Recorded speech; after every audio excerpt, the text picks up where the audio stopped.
안녕하세요. 기독교의 모든 것 손재익 목사입니다. 오늘은 잘못 알고 있는 성경 해석 네 번째 시간인데요. 그 가운데 특별히 에덴 동산에 대해서 함께 살펴보도록 하겠습니다. 창세기 2장에 보면 에덴 동산이 나오죠. 에덴 동산을 모르시는 분은 아무도 없을 것입니다. 그죠? 패러다이스, 낙원이라고도 불리는 곳이죠. 우리 에덴 동산이라고 하는데 틀린 말은 아닙니다. 에덴 동산이죠. 동산의 이름이 에덴이라고 보통 사람들이 그렇게 부르고 있죠.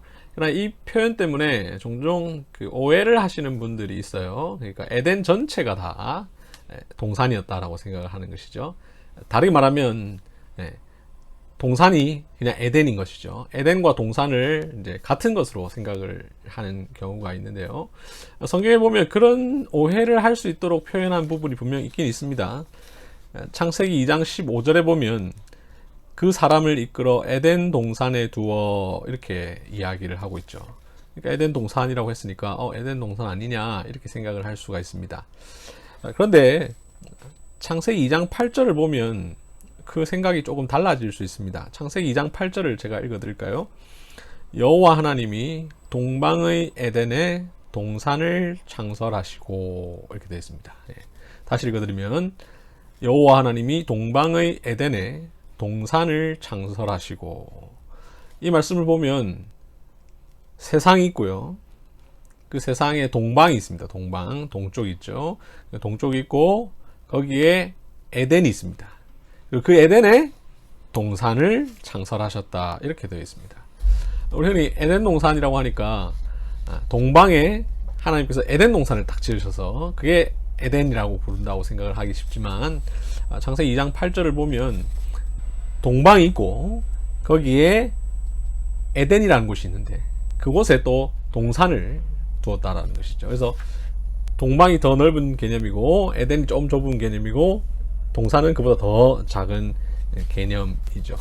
근데 이 표현만으로는 사실 이렇게 생각 안 할 수도 있습니다. 무슨 말이냐면 여호와 하나님이 동방의 에덴에 동산을 창설하시고 했으니까 동방에 동산을 창설하셨는데 그곳이 에덴이었다라고 이해를 할 수도 있는 것이죠. 근데 이게 아니다라는 것을 더 분명히 알 수 있는 것이 창세기 2장 10절에 나오는데요. 창세기 2장 10절에 보면 강이 에덴에서 흘러나와 동산을 적시고 거기서부터 갈라져 근원이 되었으니, 이런 말씀이 나옵니다. 강이 에덴에서부터 흘러서 나와 동산을 적시고 라고 되어 있습니다. 이 말씀을 보면 에덴과 동산은 다른 것이죠. 강이 에덴에서부터 흐릅니다. 그리고 동산을 적십니다. 이 말씀에 보면 에덴이 있고 동산이 있는 것이죠. 에덴과 동산이 다릅니다. 그래서 우리가 흔히 에덴 동산이라고 부르는데 정확하게는 에덴이라는 지역에 있는 동산이 하나 있었던 것이죠. 그래서 에덴 동산은 표현 자체는 틀린 건 아닙니다. 그죠? 우리가 어디에 있는 무엇을 부를 때에 무엇이라고 이렇게 연결해서 부르지 않습니까? 그죠? 네. 여기 에덴 동산은 정확하게 개념을 생각하면 동방에 에덴이라는 지역이 있었는데 그곳에 하나님께서 특별히 동산을 세워두셨다, 이렇게 이해하는 것이 더 바람직하겠습니다. 이 개념이 이제 굉장히 중요한데요. 사실은 우리 창세기를 읽을 때 혹은 성경 전체를 읽을 때 에덴 동산을 그냥 단순하게 생각을 하는 경우가 많은데, 이 에덴 동산은 하나님께서 세우신 최초의 성소이고 최초의 성전이고 최초의 교회입니다. 그래서 이 개념을 이해하려면 이 에덴이라는 곳이 있고 에덴이라는 곳이 있고 거기에 동산이 있었다, 이 사실을 꼭 기억하는 것이 좋겠습니다. 왜 동산이 성소이고 성전이고 교회인지는 다음에 또 여러분들에게 알려드리겠습니다. 감사합니다.